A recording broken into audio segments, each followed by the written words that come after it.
Hey everyone, welcome back to another episode of Dead Rabbit Radio Classics, where we take a look at a classic episode of Dead Rabbit Radio with some new stuff. That sounds descriptive, right? Some new content at the end of the episode. And this episode actually got a lot to say. And this is an episode I probably listened to a couple months ago, and I got a lot to say about this episode. And this episode might actually have been one, when I look back on it, as one of the big episodes of Dead Rabbit Radio. This episode, for the most part, changed the way I do the show. So let's sit back and give it a listen, and then at the end of the episode, I will talk about it. So everyone get strapped in for episode 391, The House That Eats the Dead. A man finds a treasure. Can you find it now? A man is saved from death by something. And then we travel to Hawaii to spend the night in a house that is not only rumored to be haunted, the house actually eats the corpses of the people it kills. Today on Dead Rabbit Radio.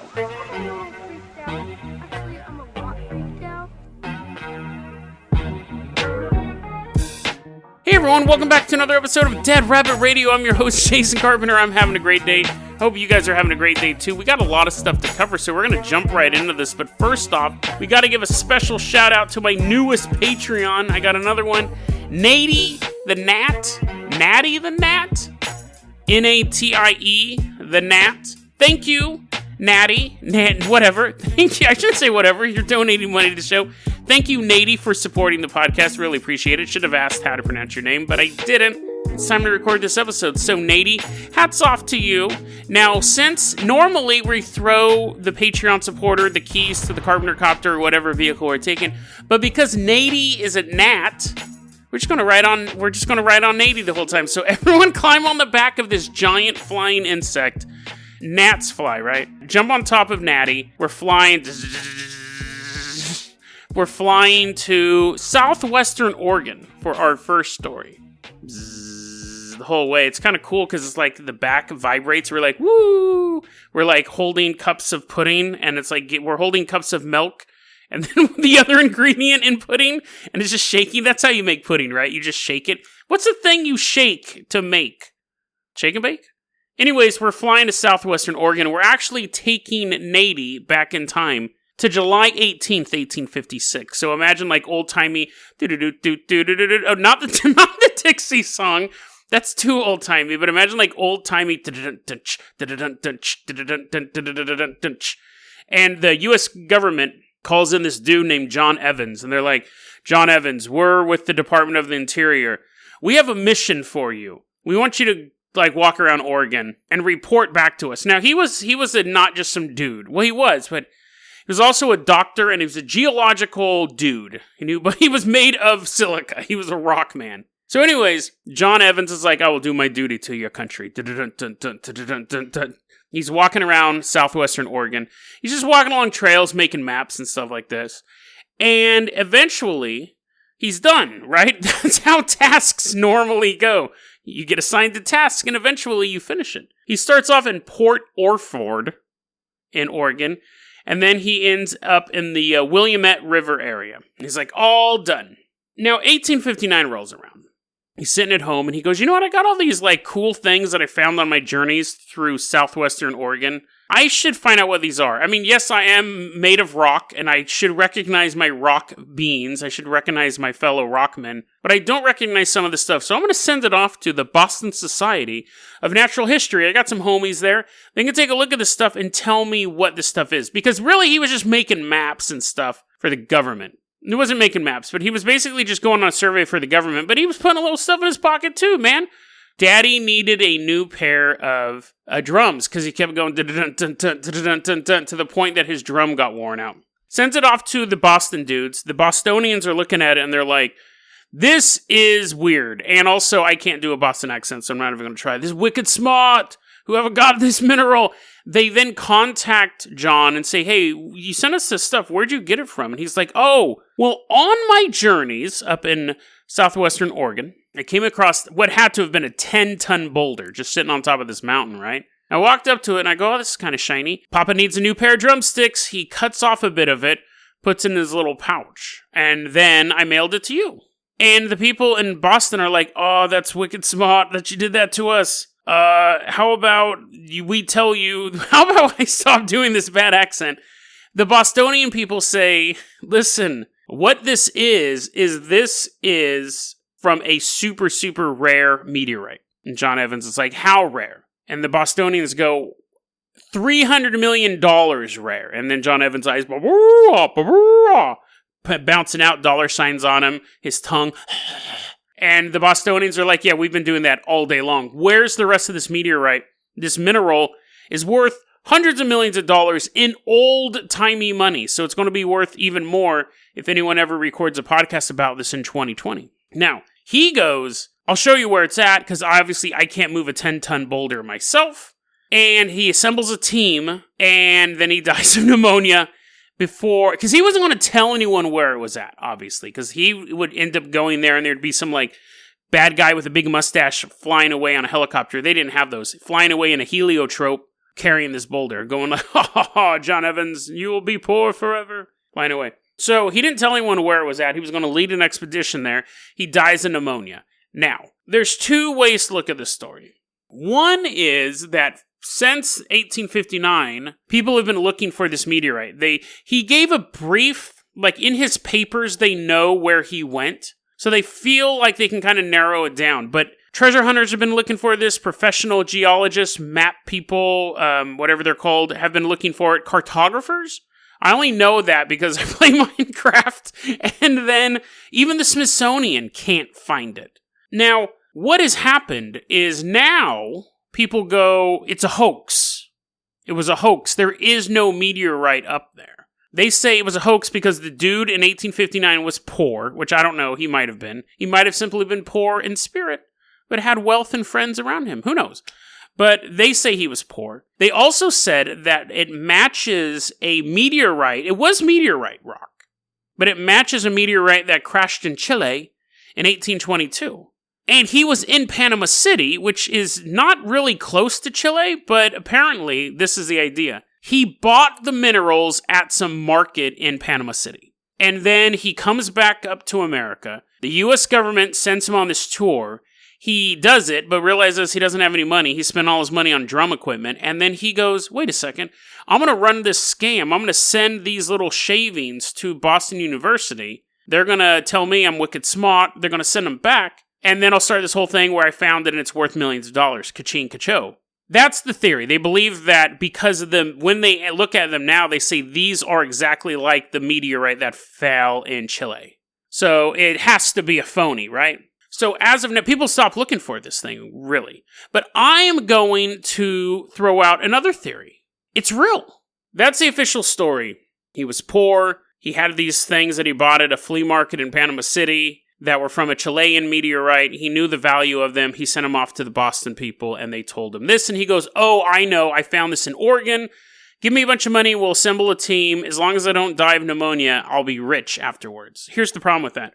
One, he sent the little pieces to the Boston people with a bunch of other rocks.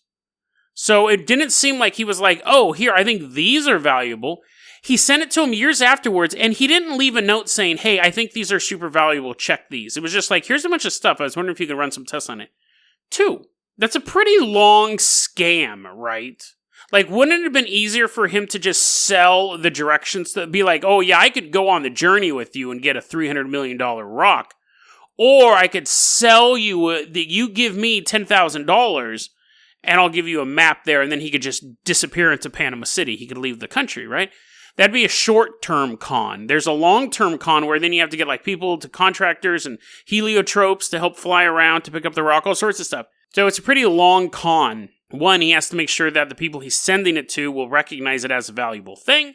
He's sending it out of the state. He has to assume it never gets lost in the mail. If this is the key to his con, why is he sending it out to his homies in Boston and not to his dudes in Oregon?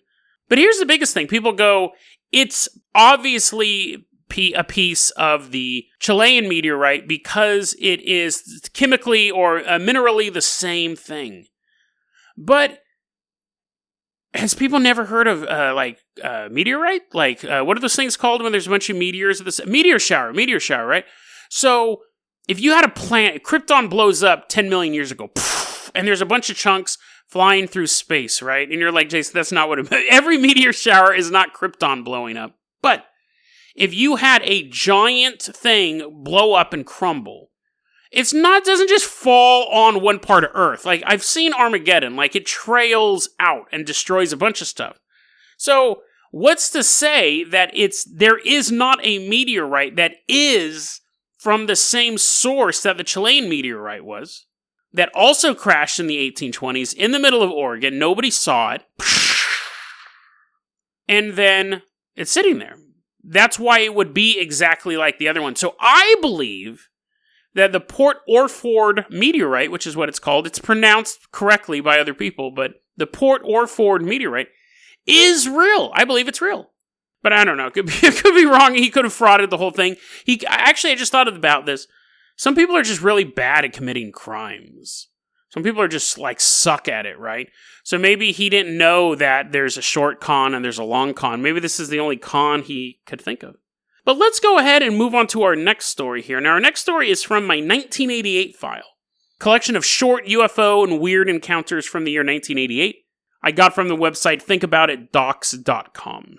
Longtime listeners may recognize something out of this, but even if you're new to the show, I think you'll find something interesting about the story. I'm reading this from the website. This story takes place in Beirut, Lebanon. It's May 18th, 1988. And there's this dude named Hemrod Levins, right? So he's driving down the road. Now, he's in Lebanon. It's 1988. So not a peaceful time for that country. He's driving through town. Driving. And all of a sudden,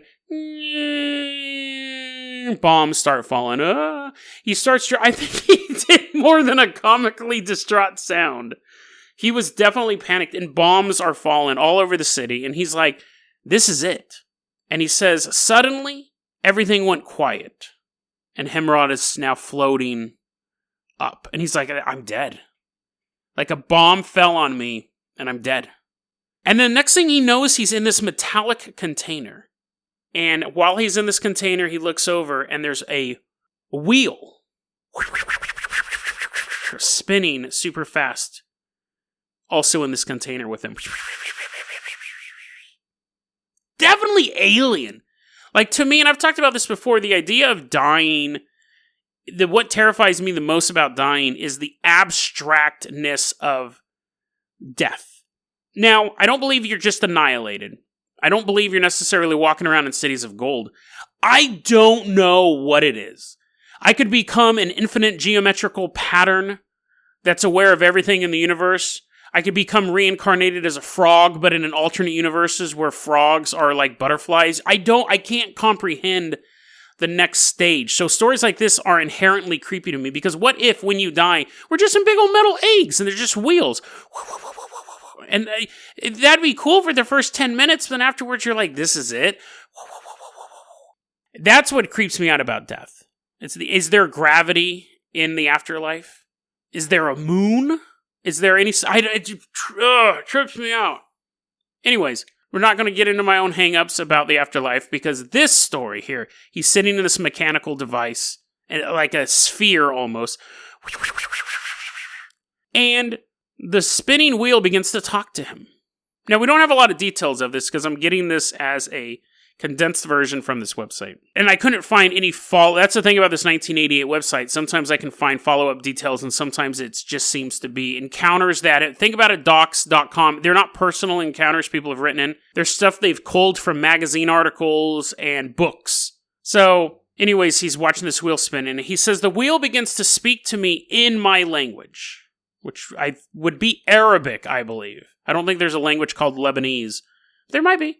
And anyways, this wheel's spinning around and begins talking to him, and he says that these are the subjects they talked about were, quote, eternal life, black holes, which is kind of a cool combination, I guess. I'd be like, no, go back to the eternal life. It's like, a black hole is where light can't escape. Yeah, I know what a black hole is. Tell me more about eternal life. The event horizon. Okay, now we're really on the black holes. The wheel also told him that it needed ozone to survive. It needs ozone to survive, whatever that means. I actually have a theory on that. We'll get into that in a second. But what happens is eventually the wheel stops talking. The wheel keeps spinning, but is no longer making any noise. He's now just sitting in this mechanical compartment. This wheel's just spinning next to him. And then he's standing on his balcony, looking out over the city where the bombs had previously fallen. He's at home, safe. We covered something similar to this back on episode 242. I had an episode called The Multiverse Abides, Correcting Glitches in Reality. And that's where a guy is driving down the road. He gets in a violent car accident, and then time stops, and he sees a giant water wheel appearing over the horizon. Eventually, it's bigger than the biggest city he's ever seen. And he falls into it, and it begins flipping him around from reality to reality. It's a really good episode. I really, really like that episode. It's quite terrifying. Flips him around till eventually it puts him in a reality 30 seconds before the car crash. So he feels like he died, but then just got shifted to another reality where he hadn't died yet. And then I don't even think he went to work after that. I think he just went home. But I thought this story was interesting for two reasons. The wheel, again, being present in this idea of coming back to life. So both of these people died. Hemrod had a bomb dropped on him. The other guy died in a car accident. Both of them were presented with the wheel. In episode 242, the wheel was presented as this uncaring universe that just wanted to put you back into a universe where you lived in. This one, he actually had a conversation with the thing, which I find fascinating. Again, like you're talking to the universe. The idea where it says we need ozone to survive, to my younger listeners, you may remember this. You know all the stuff you hear about climate change today. We got 10 years to fix climate change, or eventually polar bears are going to have to move into Arizona and start selling jewelry. That was the way people used to talk about the ozone layer. The ozone layer, we got 5 years to fix the ozone layer. It's going to burn us all. Go back and watch some action movies from the mid-'80s to the early 90s. So many of them, sci-fi movies, not Lethal Weapon. So many of them involve the ozone layer being destroyed. Even up to a Book of Eli, they talk about the ozone layer being destroyed, a hole pierced in the sky. And that was kind of a throwback to those old post-apocalyptic movies. But so many movies. I just watched a movie last night called Airtight. It was a Canadian made-for-TV movie about the world was living in dome cities, and the corporations controlled the airflow. And it was up to the Air Force, these group of young, up-and-coming cops turned renegades, to overthrow the evil capitalists and make it so everyone gets air. And that's basically the plot of Tank Girl. That's the plot of so many of these movies. Back in the 80s, though, the way people think about climate change now, the people thought about the ozone layer back then. So I find it interesting. That probably was on Hemrod's mind. Oh no, I saw this documentary the other day called Tank Girl. A bunch of kangaroos are going to show up. How are we going to protect the ozone layer? So when he's talking to this hyper-intelligent thing, ozone would be part of that conversation. It's interesting to think because the idea, did he die? Did a bomb actually fall on him and he got slotted into a reality? I implore you guys to go back and I've never done this before. I don't think I've ever done this on the show. I implore you guys to go back and listen to episode 242, The Multiverse Abides, because it's a really, really interesting episode, and I think it's a great companion piece to this one. It shows that the guy in that episode kept feeling that every time his memory got erased, every time he fell into another reality, but somehow he was able to make sense enough of it to tell us the story. This guy, this may be the only version he remembers, is as it's sorting him, he just remembers this conversation. But another interesting thing about these stories is finding parallels. Because when we look at the world of the paranormal, we want to find things that match, because they're already so bizarre. So if we can find person on one part of the world has this experience, and these things match, and you have person on this part of the world who has this experience, and these things match, and neither of these stories were popular at all. These are not the communion books. These are not episode of X-Files. These are two completely unrelated people on opposite sides of the planet experiencing the same events, which makes them have a little more credence. A very, very creepy story. Both of them have happy endings, but both of them, the people are faced with the reality of they might truly know what happens to you after you die. The tunnel of light may simply be a tunnel towards a wheel that is sorting you through the multiverse. Who knows? But let's hop on back of Natty's back. You know what? We're going to give Natty's going to transform into a human. We're going to give them the keys to the Carpenter Copter. You can fly us around now. You can rest those little wings of yours. We are leaving behind Lebanon. We are headed to Hawaii.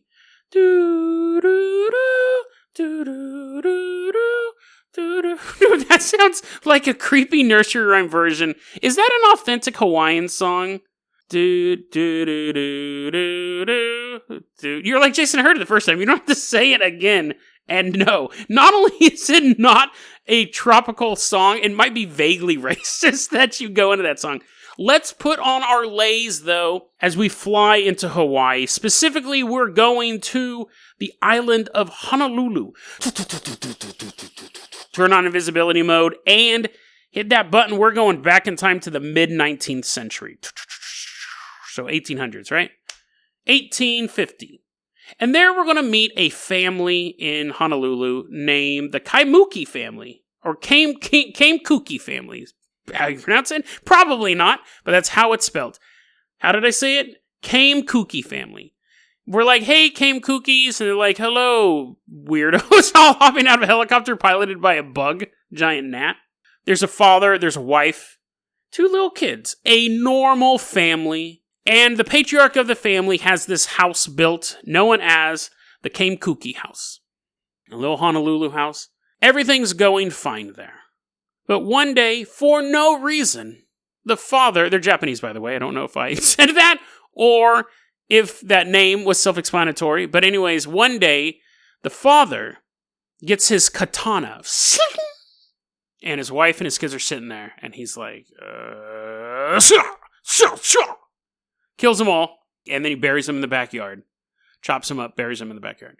And eventually people go, wait, hey, Kaimuki, where are your kids and your beautiful wife? And he's like, they're around. His eyes shifting from side to side. I'm like, oh, okay, can I see him? And he's like, I don't know, do you have X-ray vision? His eyes shifting from side to side. What is X-rays, for one? It's 1850s, too. Do you have some sort of eye problem? Why are your eyes shifting side to side? And he goes, I can't think of a witty one-liner, so I'm just going to keep shifting my eyes side to side. Eventually, people call the cops because his family's missing, and it turns out that he did kill them, and they find the wife and one of the kids in the backyard, and they never found the body of his daughter. So that's just the start of the legend of the Kaimuki House. Part of the legend is afterwards, 60 years the house stood abandoned, and then a lesbian couple moved in, but one of the lesbians started sleeping with a dude. And so then that started a bunch of trouble, obviously. And the dude got tricked into not being in love with the lesbian or something like that. So he came back and murdered the lesbians and killed himself in the house. And their bodies were never found. They just all went missing in the house, and everyone just assumed everyone got killed. So you have a little girl's body missing, could never find it in the backyard. You have 2 lesbians and this dude, they're all missing. But the implication was they were all murdered there. I guess someone was walking on the street one day, saw a bunch of people getting murdered, and he goes, I'll call the cops. And then he runs and he comes back, the people aren't there. But apparently they died too. Summer 1942, a family moves in, a single mom and her 3 kids. Now this was reported in the newspaper. It's a very important detail to note. One day she calls up the cops, and they can't really hear what she's saying because there's a bunch of static on the phone, but they do hear her say, he's trying to kill my kids. And so the cops rush on down there, and the kids are all super scratched up. They're like, oh, just laying on the couch. Oh, dude, I'm super scratched up. This sucks. I'm more scratched than man at this point. Just one big red line just standing there. Cops are like, oh, this sucks. And then, so there's 3 kids. 2 of them are laying on the couch, all ugh. And then one of them is flying around the room. Whoa. Reported in the newspaper, by the way. Kid, flying around the room, and then starts getting thrown from wall to wall, and the cops are like, what are we supposed, how do you respond to that? Cops are grabbing the kid, but they can still feel the kid kind of being pulled away, eventually. The kid does stop getting thrown, and they put the kid down on the couch, and then stuff starts flying around, since whatever's here no longer has a kid to throw. I'll show you, I'll throw other stuff around. Begins throwing books and lamps and pumpkins, whatever is available, at the kids, and hitting them in the head as the cops are standing there powerless. And then eventually 2 of the kids die on the scene. You're like, Jason, that's awful. You've been cracking jokes this whole time. This episode's full of dead children. 2 of the kids die at the scene. The third one, the cops are like, go, go, go, go. Pushing pumpkins out of the way. Get away. Watch out. Cabbages. Pushing those away. They throw him in an ambulance, but he dies on the way to the hospital. And the mom's besides herself. No, my children. And she actually blamed her husband for this. Because if her husband had never left him in the first place, they wouldn't have been in this house and all this stuff. So anyways, now we jump ahead about 15 more years to the year 1957. This was also reported in the newspaper. These 3 girls, these 3 hot chicks are living at this house. It's like college girls, right? And they start to hear a disturbing noise. Now, I don't know if they knew about, all the people getting murdered and the kids flying around the room, but it's probably really cheap. They're in their house, partying, summertime in Hawaii, listening to these songs, 1957. No, it would have been like Beach Boys and stuff. But anyways, they hear in between their parties and their nights of like pillow fights and lovemaking, they occasionally will hear the sound of an Asian of an Asian man inside their walls. Now, I have to say this. I've heard ghosts. I've heard a couple ghosts or demons, whatever. I don't think I ever could have picked out their ethnicity. I don't think I've ever been like, that guy's from South Sudan. I don't think that, I find it weird that if you heard a ghost, unless it was speaking Japanese, I don't know if I could peg its ethnicity, right?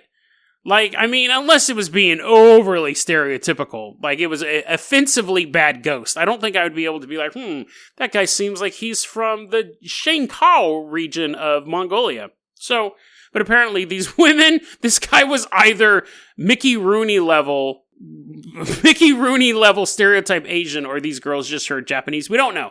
But anyways, they heard an Asian man in their walls, which at that point I would move. Like, I can do with like a floating teacup, or I can do with my lights flickering on and off.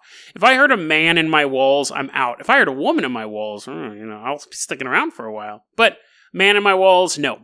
Anyways, they eventually call the cops, and they didn't call the cops when there's an Asian man in their wall, by the way. They do not call the cops and say, we think there's a dude in here. They call the cops when stuff starts flying around. They're like, and the cops get there and they see stuff flying around, and some guy's like, the legends are true. The old veteran cops always told me about this beat. My father was at this house.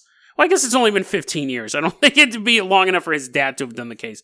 Anyways, he's like, get in the cars, girl. We know how to deal with this. Get you out of the house. So the girls get in their car. Again, it was all reported in the news. The girls get in their car. The cops get in their car, and they're driving down the road. And he looks over and he sees the girl driving the other car start going, and she's grasping at her neck like someone's strangling her. Cop car skids to a stop, or maybe just slows down, I don't know. He jumps out, he runs over, he can't roll down the window because he's outside of the car, obviously. He smashes the glass with his baton, and he reaches in to help the girl, and he feels a coarse, strong hand wrap around his forearm. What the heck? He's fighting this force as she's continuing to get strangled. They can't open the doors. The girls are panicking, and then finally they do open the doors, and all the girls get out, and he's like, get in my car, lady. He's ready to just start shooting the invisible force in the car. They all jump in the police car. It doesn't start. No. This is all reported in the news, by the way. No, my car won't start. They all jump out of his car, and we got to get back in the car with the ghost. Now, at this point, they could just walk down the street, right? Like, at this point, I would just be like, I'm good. There's a Wendy's over there. I'm just going to sit over there. I'm going to get a Frosty. I'm not going to get back in the car with the strangle ghost. But they do. They all get in the car with the strangle ghost, and he's like, I'll drive this time. And he's driving, and the girl who was previously the driver sitting in the front passenger seat, and he's driving down the road, the car door flies open, and she gets thrown out of the car, dies on the scene. No!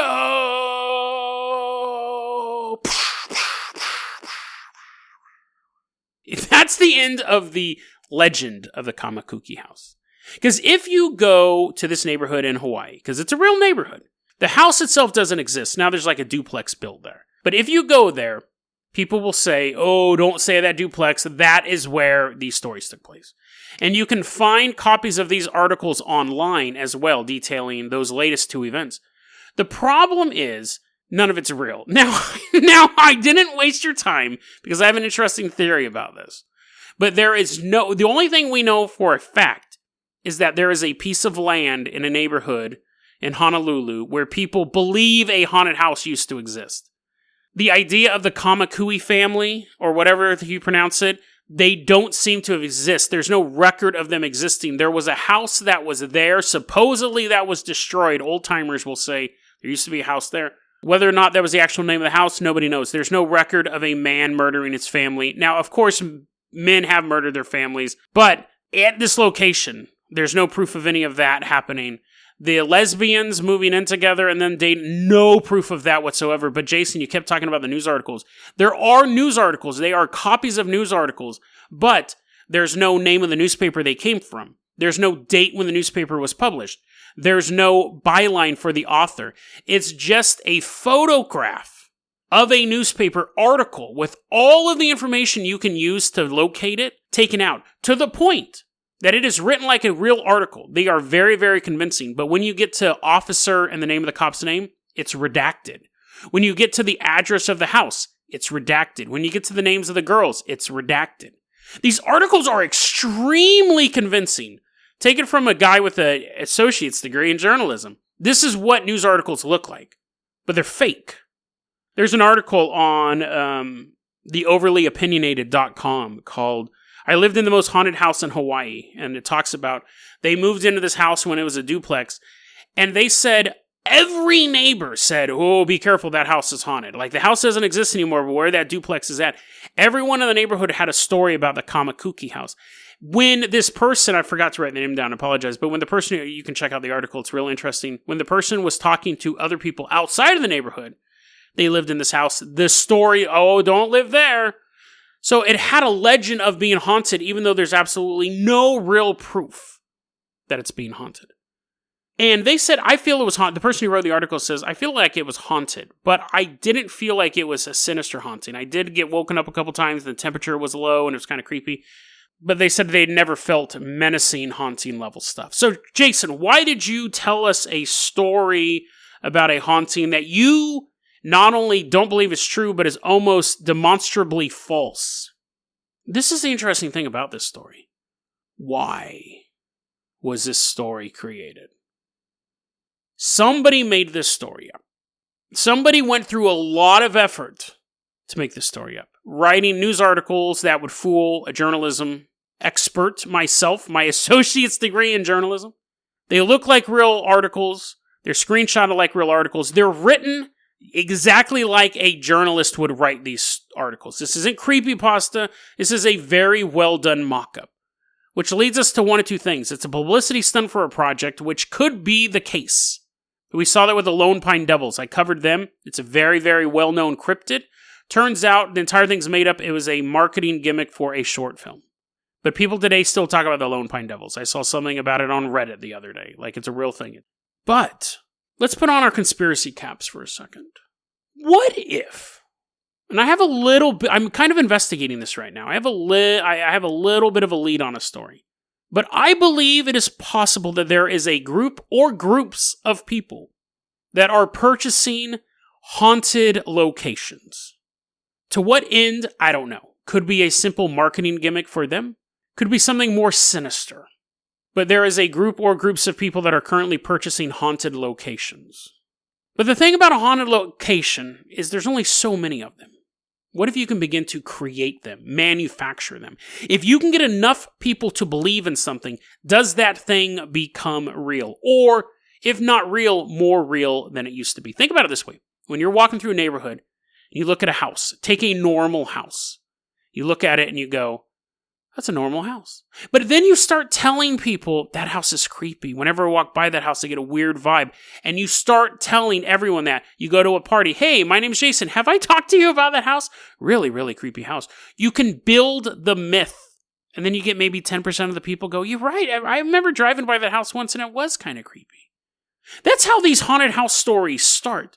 Sometimes you have a legitimately haunted house, but sometimes there's just a house that has a little too much weed, or the shingles seem to be falling more so than the other houses, or the person there is particularly old.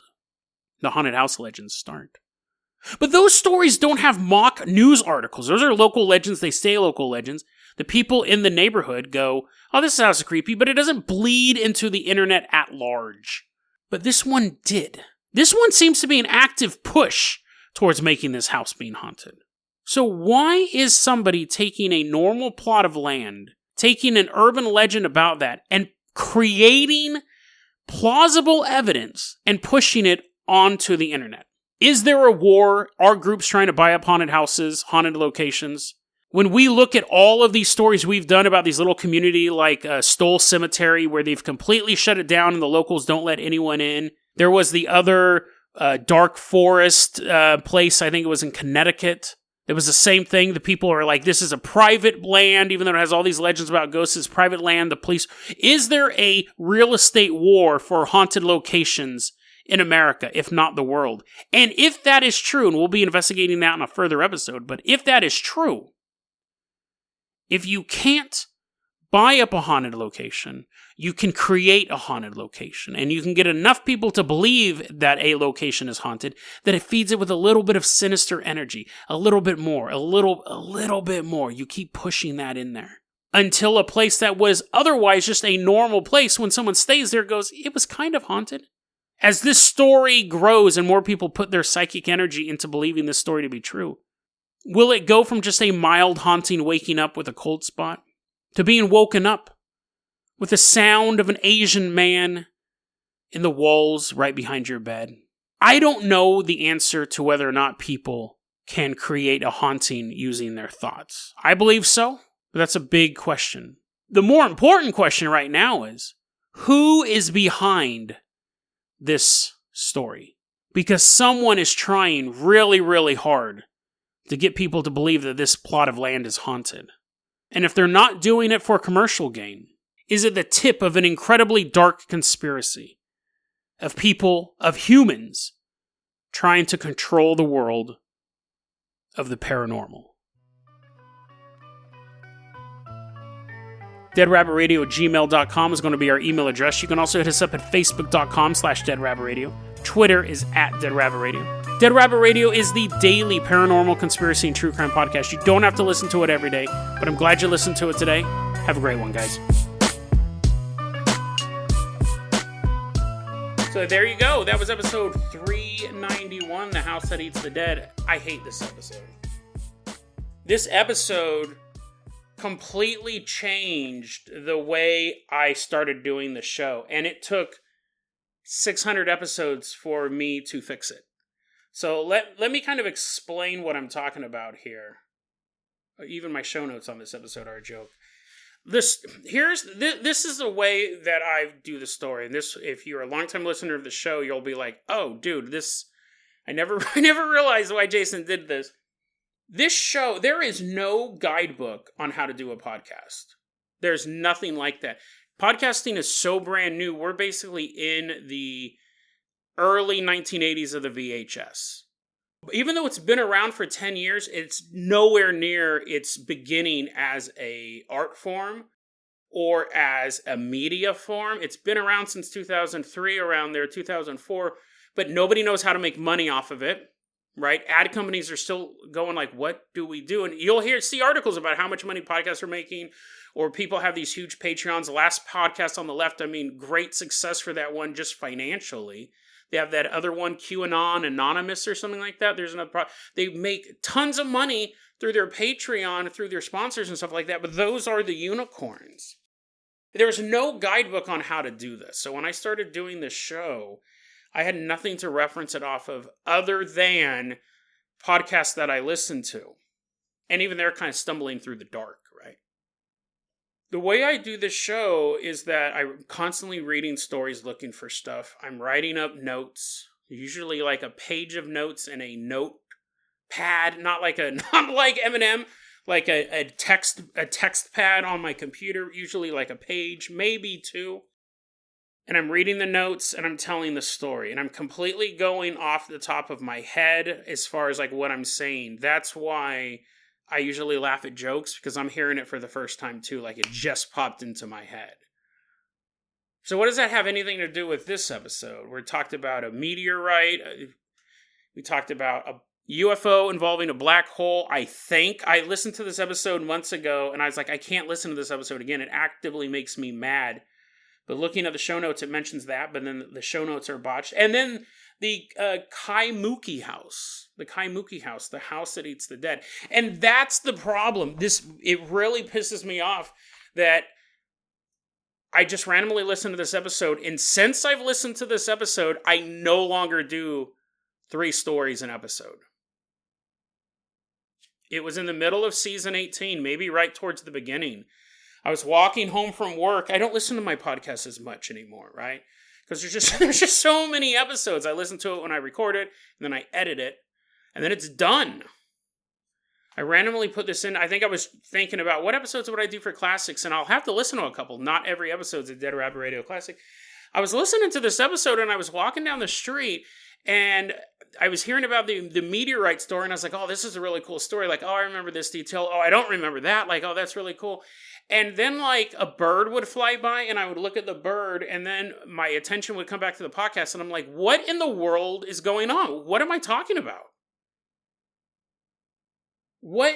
Why are we now near a black hole? I talk about 3 stories within 36 minutes.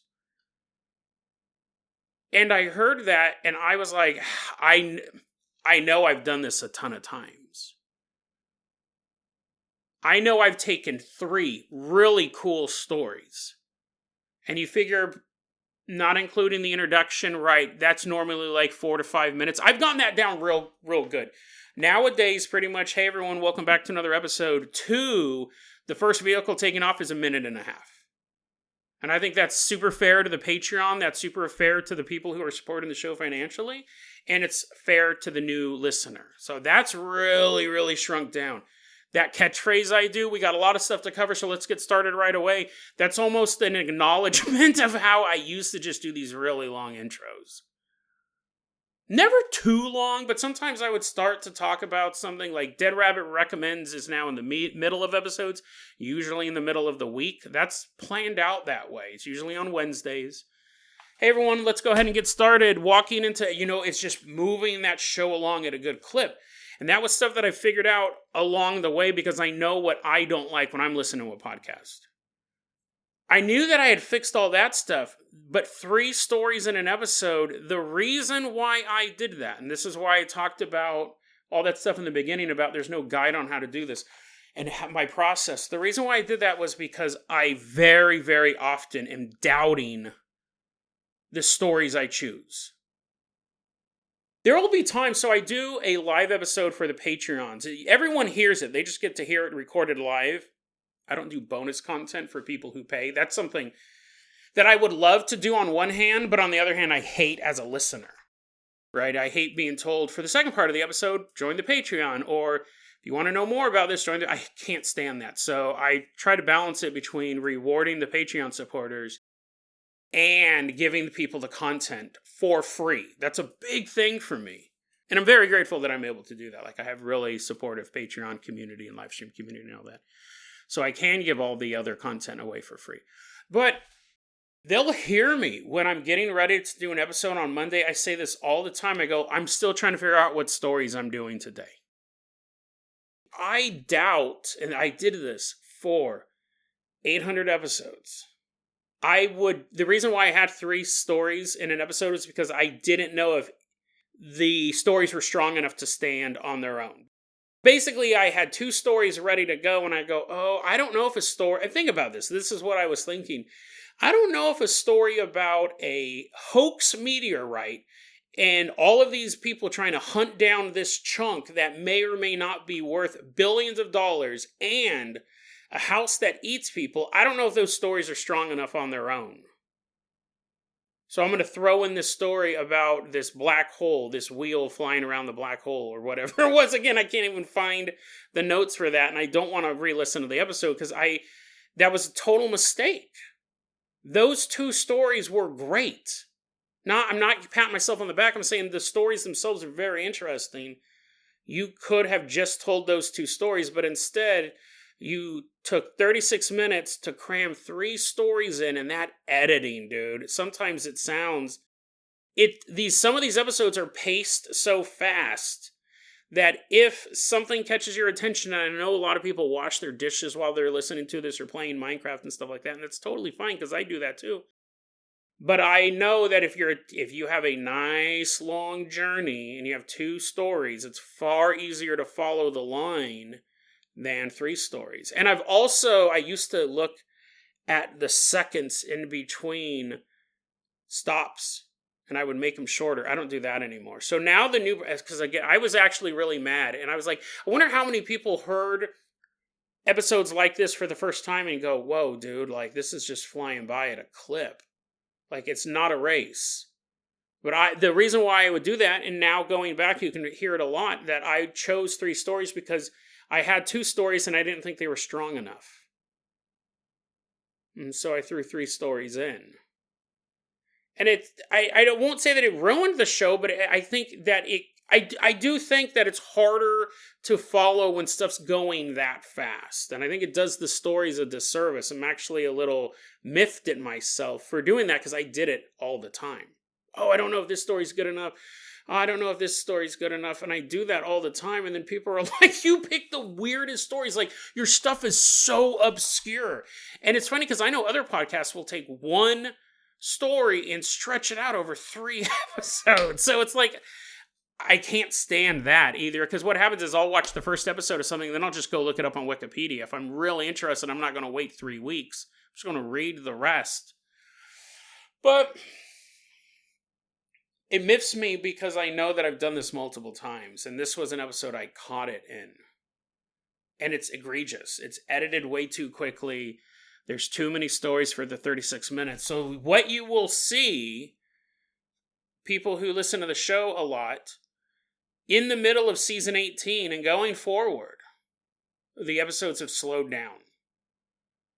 If I do 3 stories, like I just got done recording the episode, what was it? It was about the ghosts on the side of the highway, and would you join aliens if they wanted to fight evil people? There were 3 stories in that one technically, but 2 of them were about ghosts on the highway. So it was this theme with 2 examples, rather than here's a true crime conspiracy story involving a meteorite, here's an insane UFO story, and here's a story about a house that eats people that for whatever reason I didn't think was strong enough. Maybe because it was like an urban legend folklore. Some of those I'm iffy on, because the end of the story is just kind of like, well, it might not even be real. But again, like, what a disservice. This episode makes me mad. Like, honestly, I did not want to go back and re-listen to it just to be able to name specifics. I recorded it years ago. I heard it about 2 or 3 months ago, and I thought, I have turned away members of the audience, and I've done these stories a disservice.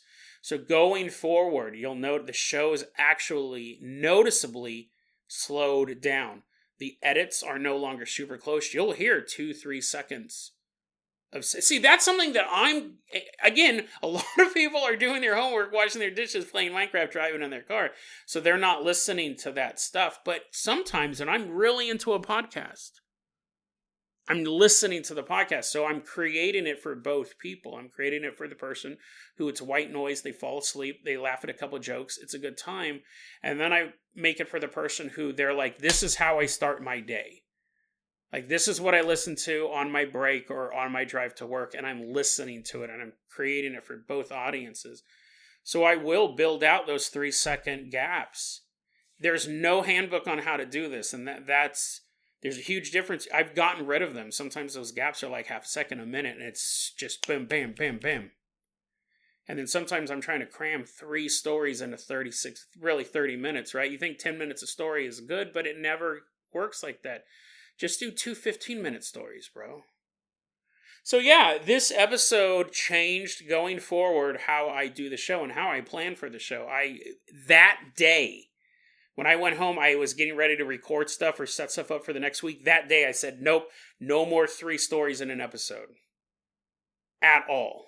And if I did 3 stories in an episode, like the Transmorphers, that episode was an hour long because I did 4 stories. And I was like, whereas like ended up being, after editing, around 15 minutes long. I was like, the episode's going to be as long as it's going to be. It's an interactive journey. I do usually one of those a season, if not one every other season, because they take a long time. Because I don't write anything down. I'm not writing down the jokes of, oh, if you become this, you'll be that. I don't write any of that down. I just write down the notes of what I want to talk about. And then I sit down in front of the mic. I'll talk more about my joke process the next Classics episode, because that deserves a whole thing in and of itself, and the danger you're in with that. But I hope you guys enjoy this. I love behind the scenes stuff. I wish more podcasts would do this, and I love this type of stuff, and I hope you guys are enjoying it too. And I hope you guys enjoy the new, slightly slower pace. I mean, the episodes they've gotten a little bit longer over time. They started 30 minutes, and then I jumped it up to 35, and now it's at 40. And I think that's a pretty good ceiling. There are some episodes that go 41, 42. I'm fine with that. But I think 40 minutes is a good time period. And the episodes sometimes they're shorter, because I'm not going to put, padding in it. I'd say they usually fall around 35 minutes, but anyways, hopefully you enjoyed this behind the scenes of Dead Rabbit Radio, and hopefully you'll be back for tomorrow's. Do I do the outro on these? I don't even remember. deadrabbitradio@gmail.com is going to be our email address. You can also hit us up at... I don't think I do the outro. I think it just ends.